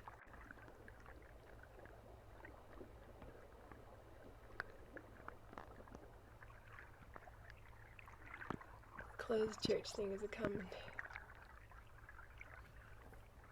It's definitely going to start as Victor in a hot way. Okay. Victor in the way that I'm feeling right now, because this light is just on me. That's Victor. John Wesley points like Victor points. It's awesome. Off TV. Oh, you're a special boy. ×2. If you open a Jewish Bible, you're burst into flames. Onigoto, all you have to do is go to BibleGateway.com, and the OJB is right there. It's easy. You don't have to order the Aramaic New Testament next level shit or whatever from Netzari Press. You can, and it's beautiful and cool, and I would recommend it, but it was not cheap. I think it's worth it. I'm so happy that I have this, but I still use the OJB mostly, and that's free. So you just read that. You become the flavor that you are meant to be. Don't follow me, follow Hashem. Okay? And every time I'm wrong, ignore what I'm saying. And when I'm right, follow my example and do that. But, yeah, definitely read the OJB, and there will 100% be things that you think I'm thinking wrong, and that is cool because you have your passage, your way that you're supposed to go. So, as long as you know this one, as long as you know the Mashiach, that's everything. You don't investigate because you're scared to write. Yeah, and you're scared to be wrong. Yeah. I think that can be dangerous. I think that's a really important thing to admit, Unigoto. That you don't investigate because you're scared to be wrong. Because I think that does hurt you. But I think it's really brave to be able to admit that. I mean, it comes back to, you are not at this extreme, right? Remember, I've talked about the people who don't want to talk about the Higgs boson particle and think, well, not particle, but the Hadron Collider, right? The people who don't want to think about the Hadron Collider because all they need is Jesus. And you're not in that camp, right? But, yeah, it's hard. It's scary that it's scary the idea of being wrong. So, it was very uncomfortable, I remember, when I was studying certain Buddhist stuff, especially the Amida stuff. I found that really challenging, but it was really interesting and good for me in the end. And then, but you gotta study the, like, go to the source first. Like, read the Tanakh and read the Gerhasha. And what I did, because I didn't know a lot of Hebrew words, now I just read the OJB and I know the words, so it's not a problem. But because it's half in Hebrew, the first time I read it, or started to read it, I don't think I've done an entire reading all the way through of the OJB, to tell you the truth, like I have with other things. I've memorized big portions of the ESV, and I know I read the NIV and ESV through all the way multiple times, but the OJB, it can be it's a drop-down menu on BibleGateway.com. You just put it to ESV because they're a very consistent translation. I mean, it's used in Britain, it's used all over the world because it's very consistent and they're very honest. And then you just compare, you read the OJB first, and then when you get to a word you don't understand, you switch back to the ESV. The Blue Letter Bible is another really good resource because it'll parse it out for you in the Hebrew or Greek words, and you can get into the Strong's Concordance, and that's free online. You do blueletterbible.com and you select the ESV, and literally you can see the words parsed out in Hebrew or in Greek. They don't have Aramaic, obviously, because they follow the general scholar consensus. So, so like it's fun. It's fun, dude, to investigate, and it's good to be wrong. It's good to find out that some things are wrong, and it's good to dig a little bit. It just can be scary and painful at first. The stuff that has been most painful is because I've read so much scripture. I've read the whole thing, so I've read all the passages that everyone points out for, like, sexism. And as a feminist, it made me so sad and confused. There is a passage that literally says, for the price of a male, you redeem this much, and for the price of a woman, a female, you redeem this much, and the female price is lower. And so to me, I thought that was saying that, like, a woman is financially worth less than a man. And I was so discouraged. Again, this was reading the English translation. I was so discouraged by that. And it was years before I understood. And I remember calling my husband and crying about it. Like, God thinks I'm less, right? And I really wish I was a man, right? There was, because I have always had, you guys know, I've always wanted to be a guy, so that made it worse, right? But years passed before I understood the context of that passage and realized, first off, it's not like redemption in that way. First off, it's talking about, like, what you are required to pay to the temple. And there's a lower price for women because women have a, like, position in society where they, like, don't own things all the time. So, like, it'd be very unfair. This is God's affirmative action. It would be really unfair if a woman has to pay the same price when she doesn't have the same benefits. She doesn't have the same job. She doesn't, this is actually a beautiful thing. This is God affirmative action looking out for women so that they don't have to pay a high temple tax. Literally, the women got a temple tax break. And then it also changed, like, if you were older, you had to pay less. And it was based on like the work you were able to do within that society, and women being forced to not have the same position. And there are Jewish women throughout history that like owned cities and were in charge of things, but the fact remains that this is a Middle Eastern culture that comes from a root of the curse being the woman will look to the man, and that's a curse that happens as a consequence of evil, right? Sexism is a consequence of evil. The curses we do are a consequence of evil. And when we fight that curse, we are demonstrating also our willingness to fight evil. If you can get to the root and restore from the evil, right? Because if you really love everybody, you won't treat women as less. Because Yeshua didn't, You will see that person as your sister, and you will want to give her the same power and like God. I mean, you will have read, if you really love and if you really have eliminated evil in your heart and you really love Yeshua, you'll see that passage where, he references Psalm 2, Tehillim 2, and he says, doesn't it say that we have called you gods? Basically pointing out, like, all of us are going to become this amazing thing. So why should people crap on him for being, like, the actual Son of God? Like, we are never going to be as high as him, but we are something special.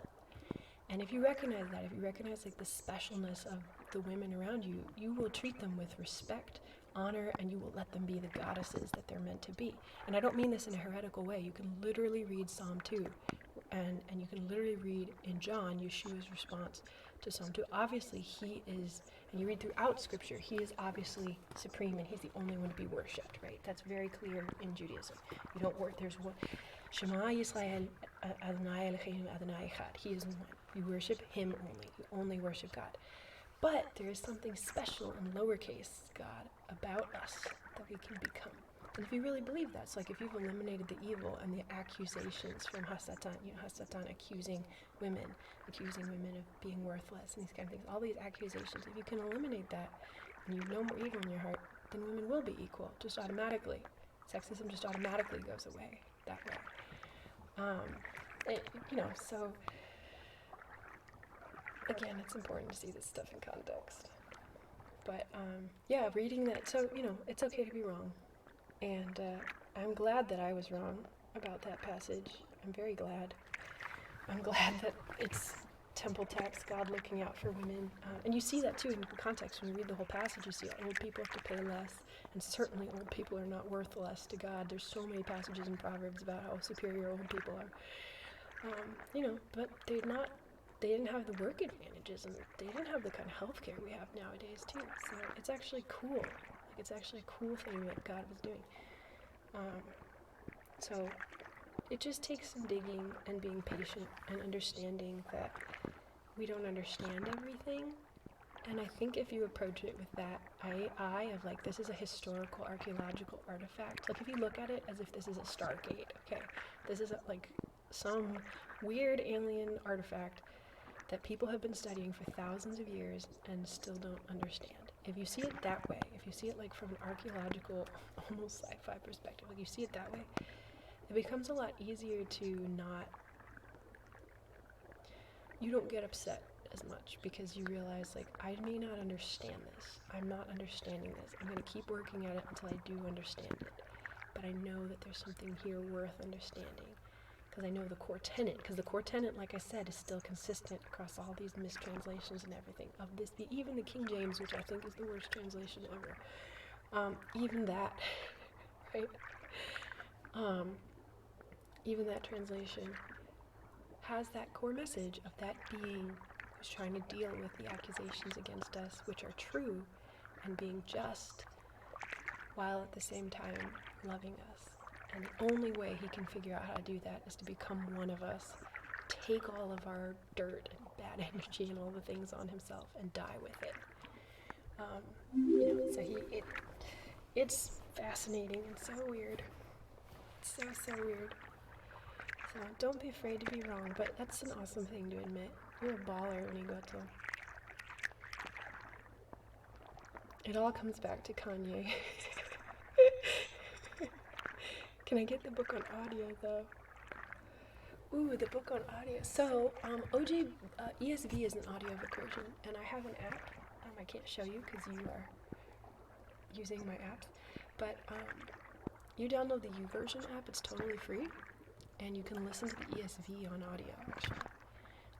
And you can listen to it at night to go to sleep. And there's a really cool translation on audio that's a literal audio drama, but they don't change any of the words. They just have different characters read, like, it's The Faith Comes by Hearing. If you can find The Faith, you can actually download that online. Here, it's this. Faith Comes by Hearing English audio. Here, let me show you. These guys. I love these guys, okay? When I was at NTC, there were gifts that people were giving to soldiers, and I was given a little recording device, and I wish I'd taken like 5 of them, because it was phenomenal. It had all of this on it, and because we weren't allowed any internet, because we are supposed to be signal dark out in the desert. So there's no ASMR for you to go to sleep to, okay? And you weren't supposed to have cell phones on either. Some people would hide under their sleeping bags and turn on cell phones, but people could track you. The the bad guys could track you based on your cell phone signal, so that was a bad idea. So no cell phones on. And people who did get their cell phones on, there was a threat of like getting an AR-15 because you're bringing the enemy to you. So no cell phones. So there was a little audio device that had this audio drama on it, and it's so beautiful. I fell asleep to it every night. I rediscovered the Gospel of Matthew. I had no idea the Gospel of Matthew was so beautiful. It's really cool. And they have all kind of languages. They have Ethiopian Ari. They have Abau from Papua New Guinea. I would like English, though. Can I have English, please? There we go. And they have all different ones. They have one in the UK that is specifically recorded in African voices. They have a bunch of UK editions. Where is the version that I heard? Anyway, there are plenty of audio versions here that you can listen to if you like. Recordings. I can't remember. I think it was the ESV that I heard. Maybe this one here, the Word Audio Bible. It might be this one. You can download these. They have downloads. It might be playing right now and I can't turn it off. But the Faith Comes by Hearing website has a place where you can actually download. I think it's, there we go, MP3 downloads. This is what you want. Here you go. I found you the thing. This is what you want. You said you wanted on audio. That's the ESV, right? Easy to understand, and an accurate translation that does its best to be honest. It's used, worldwide, UK especially. So but just because it's used worldwide, right? Like, isn't that really validation? Because the world can be wrong. But you can look it up. It's lovely when you read it and look at all of the references that are made and the little footnotes, and when they're trying to be honest and say like, we don't know the Hebrew for this word exactly, it's uncertain. Like, so good, so good, so honest. Honesty is so important. So ESV audio drama that I just linked to, so good to hear. But what else did you say? Yeah, audio. The OJB doesn't have an audio version. I am actually trying to record an audio version. I am at Genesis 5 right now. Because I want there to be an audio version of the OJB so I can listen to the Hebrew. And there isn't one. But I'm thinking if I record one and send it to them, then it could maybe be good for some people. So that's my plan. That's what I'm working on. In between everything else. So I haven't recorded. It's not going to be whispered. I want to finish the Torah cycle. I want to record the whole Torah cycle whispered in ASMR to have just something beautiful for Jewish people to listen to every week for the Parsha. But then I want to record the OJB in normal voice with a little bit of dramatization so that it's accessible to everybody. I'd like to do that. You're Catholic, you haven't been to church in 2 years. Well, a lot of people haven't been to church because of that stuff.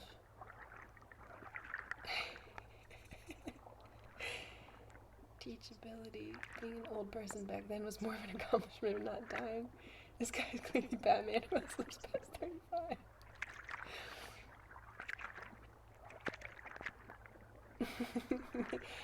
You're right, Mark is very much a minimalist. Dr. Luke does like to talk. You are not wrong, Schoolie. Matthew is so Jewish. It's so beautiful. I mean, they're all, but... Bedtime. Good night, Suko Vision. Oh boy. Thank you for being here, Suko. We haven't talked a lot this time, but we appreciate you. I know you've been busy. And I hope that you know that you are valued and that you matter. We appreciate you here.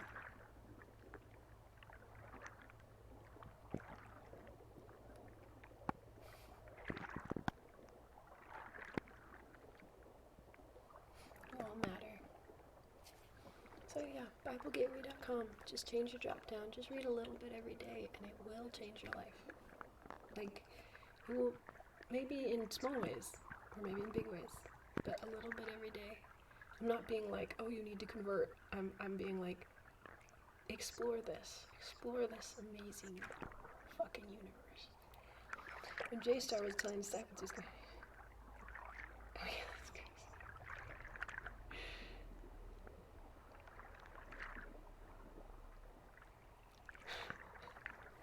I don't know if that's true.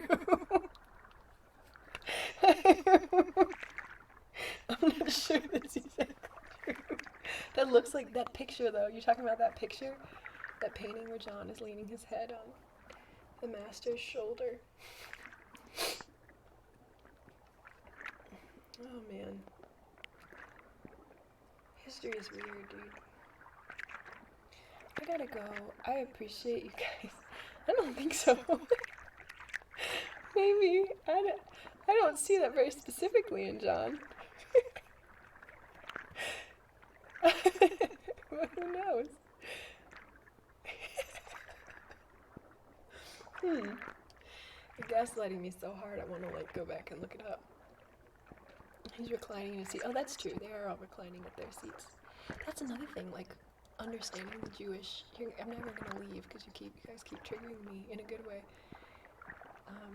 Understanding Passover makes a difference, right? In Passover, everyone is supposed to recline in these long, luxurious seats. So even if you're poor, maybe you'll put a bunch of blankets and stuff down and recline on pillows. Because the idea is that you're free. Because slaves don't get to recline. They have to stand up and sit straight, and they have to serve the master. But when you're free, you get to lie down as much as you want.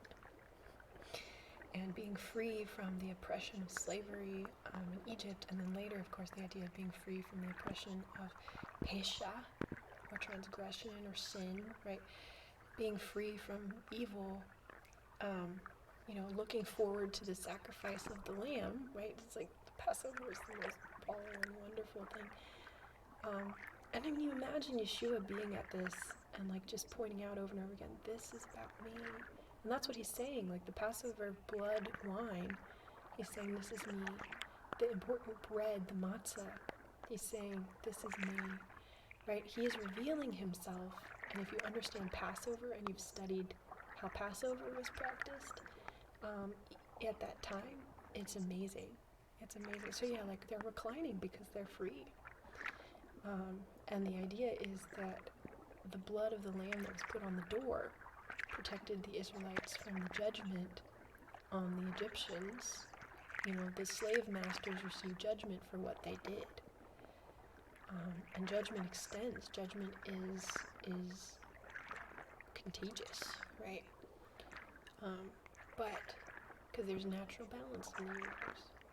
But the blood of the lamb on the doors marked, and of course, God isn't stupid. God knows who's Jewish and not Jewish, and who's a slave and not a slave. God didn't need the blood of the lamb on the doors, okay?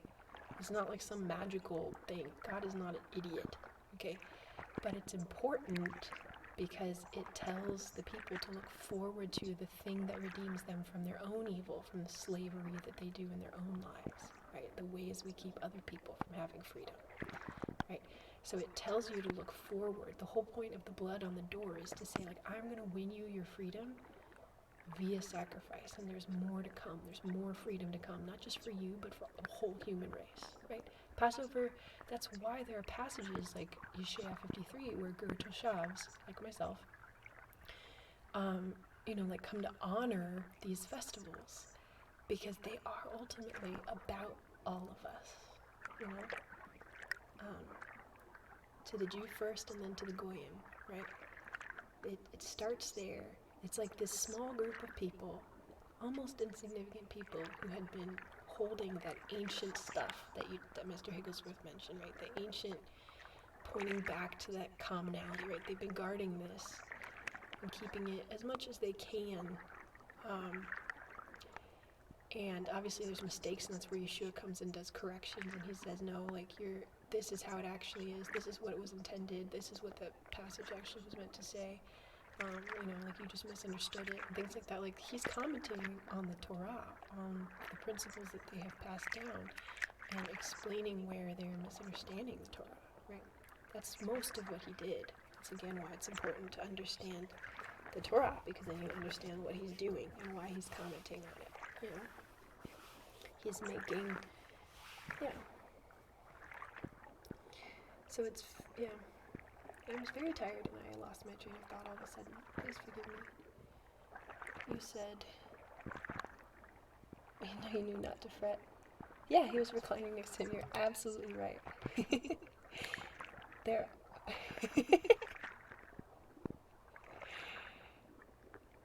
all reclining. Bye, Schoolie JB. Thanks for being here.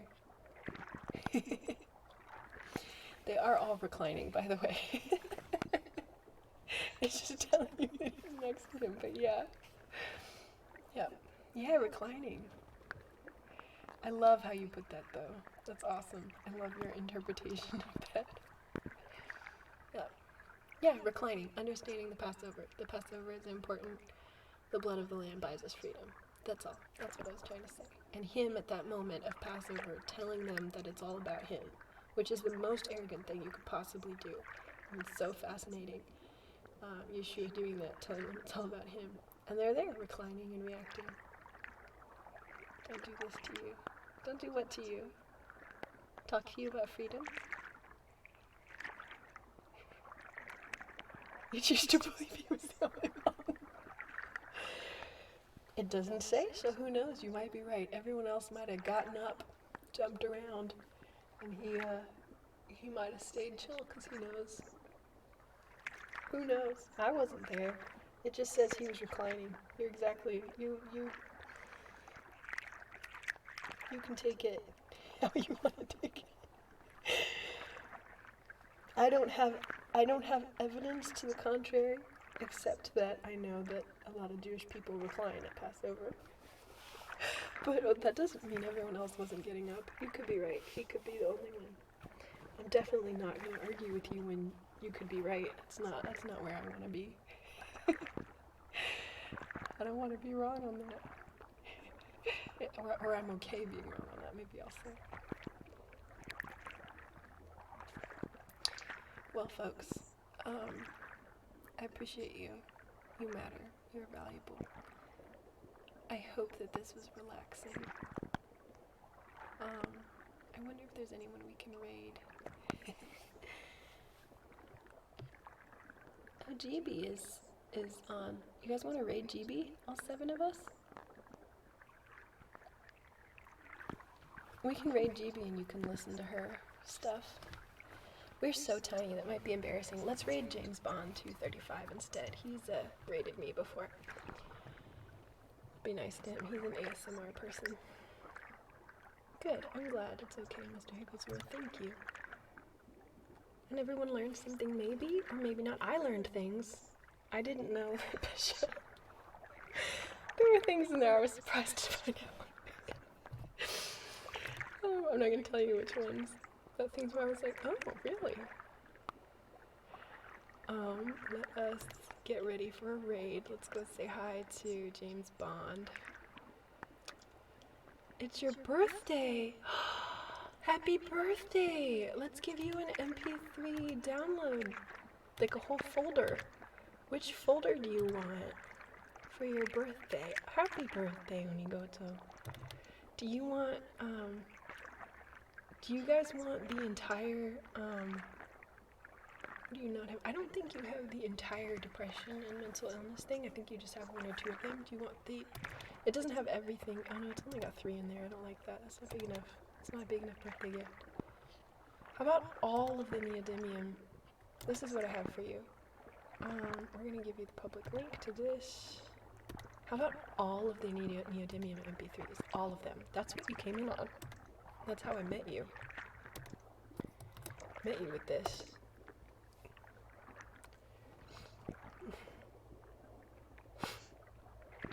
Hi there, Panafresco Original, by the way.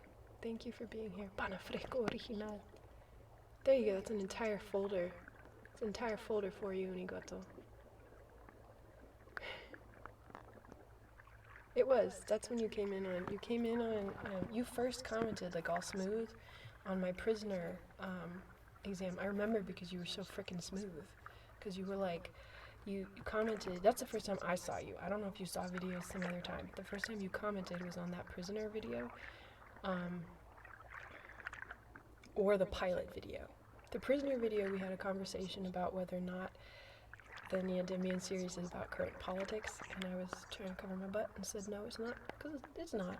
It's, you'll still like it. If you read Neodymian Exodus, you will, I think you'll dig it. You're the kind of person to dig it. You might think it's a little overdramatic, but I think you'll dig it.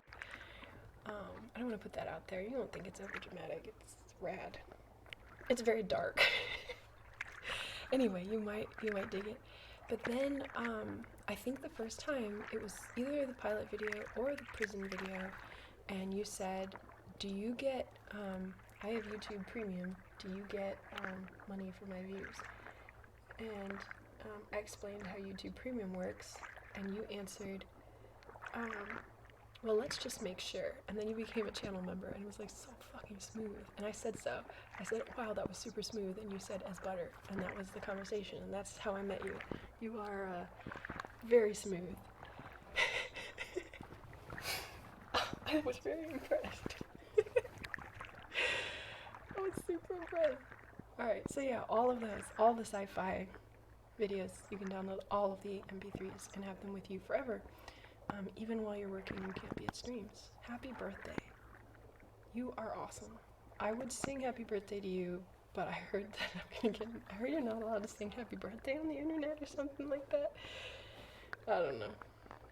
Whatever. I don't have evidence for everything, I think, obviously. There's things I need to learn. Wow, 3 Streamlabs bought things in a row. That's a lot. I think my bot talks too much. But I'm glad that,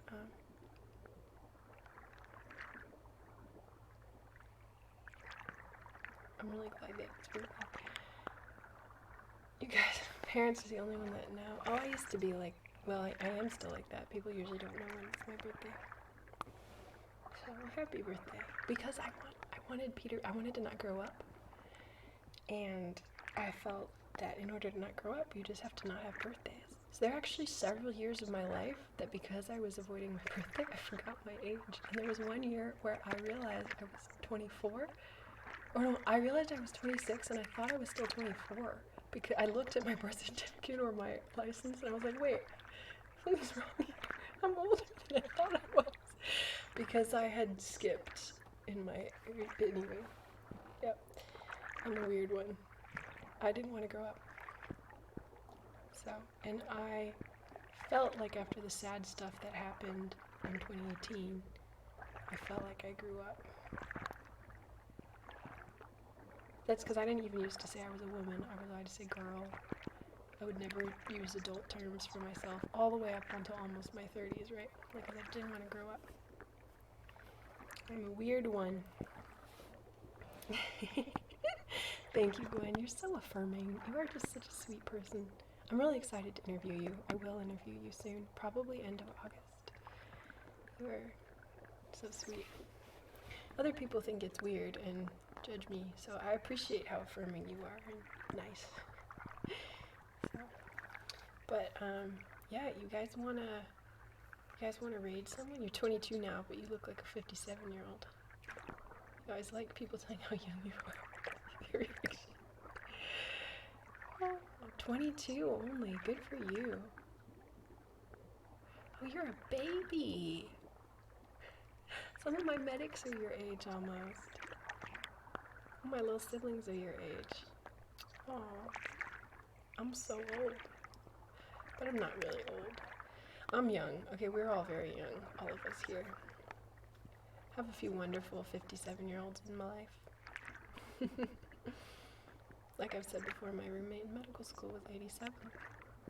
She wasn't in medical school. I was her roommate living with her while I was in medical school. He worked really hard to not be old.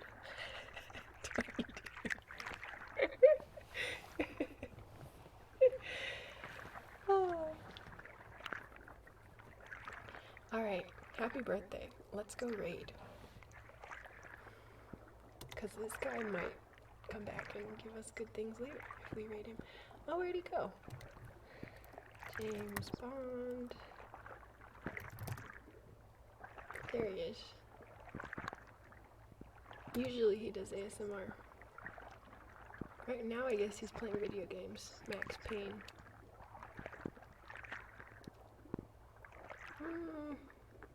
You guys get to decide. Should we raid James Bond? He's a ASMR person. Or should we raid GB? Who everyone knows who is. With our tiny 7-channel raid. 7-person raid.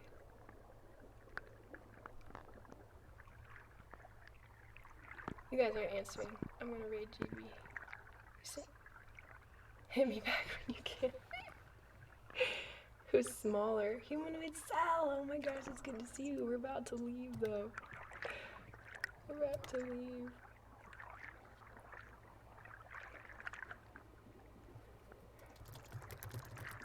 Oh, I was referring to Muhammad.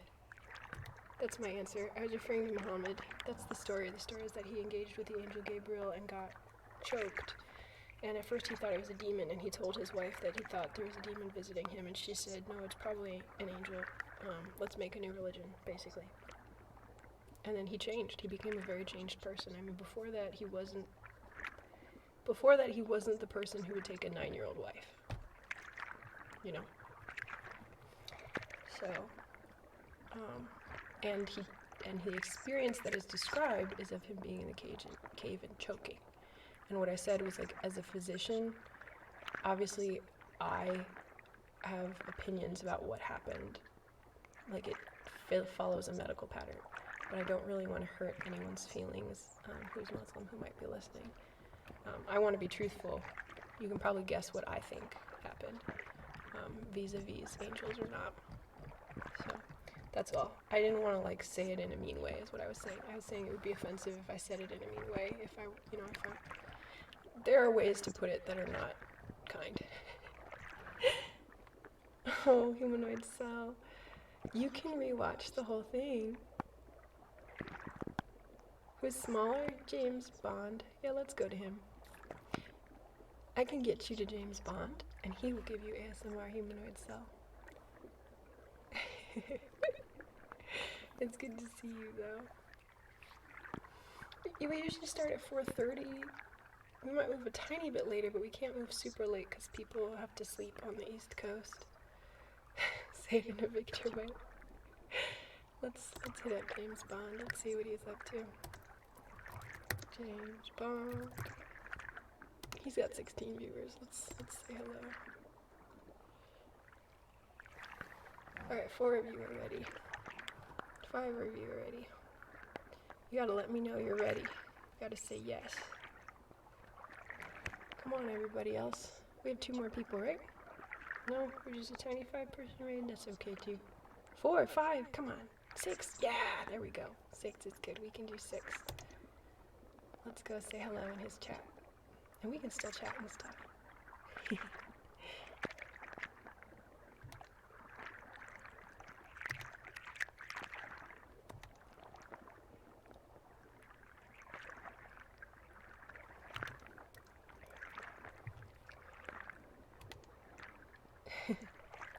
These are the ones with a lot of rules.